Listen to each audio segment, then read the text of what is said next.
Alright, got an Agro here, auger that will not start. It's got a little 3-cylinder diesel in it. Little 3-cylinder diesel. It's got electronic controls.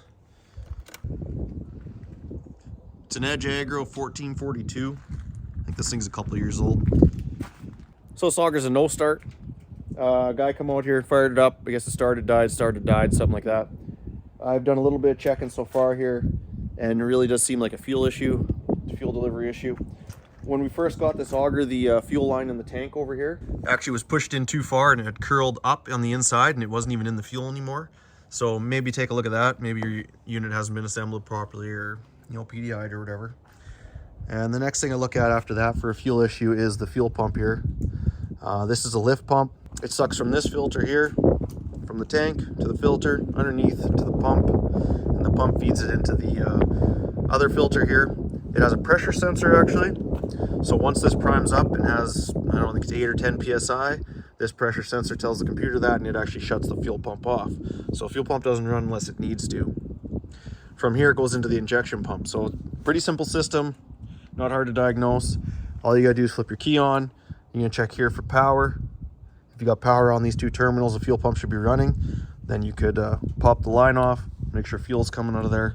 That'll confirm that. If you've got power here down at the pump and there's no fuel coming out, then you most likely have a failure in the pump or a blockage restriction in the line somewhere, possibly a plugged fuel filter. Once you confirm all that, which I have done, I can turn the key on. I'll sometimes get power here, and when I do have power here, the fuel pump works very good. So that leads me to believe that we have something wrong with whatever's powering the fuel pump. Go around to the other side here where the fuses and the relays are.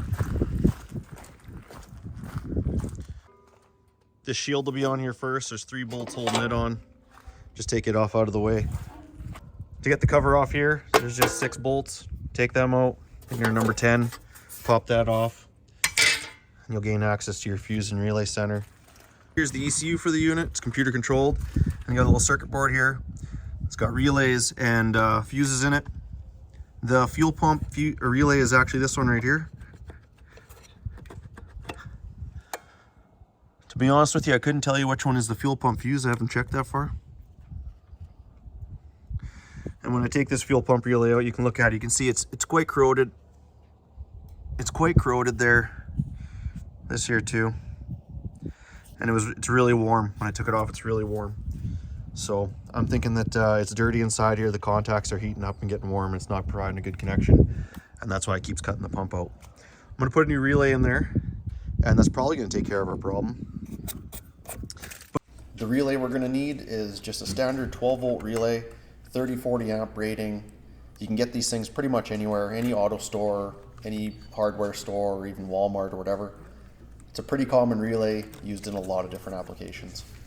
While I was in here, I actually went in, the connections down here at the starter were really dirty and at the battery, so I cleaned both of those. This auger does see a bit of fertilizer. You can see that by the fuel filter here. It's pretty rusty, even though it's not that old. So if your auger's doing a lot of fertilizer, stuff like that, you want to make sure you stay on top of those things. And then also, of course, that fertilizer dust is going to work its way into the fuse box here. Let me grab a relay, pop one in, give it a try and see if we can get this thing fired up. Load up some trucks today. There we are, running good. So before, when I got it to run, it would just run and die, run and die. But now, obviously, it's running good. All my tools are falling off of it. So, nice and easy, simple fix. Hopefully this helps some of you guys out. I'm gonna go put the fuse cover back on and the protective shield. This thing will be ready to work. Thanks for watching.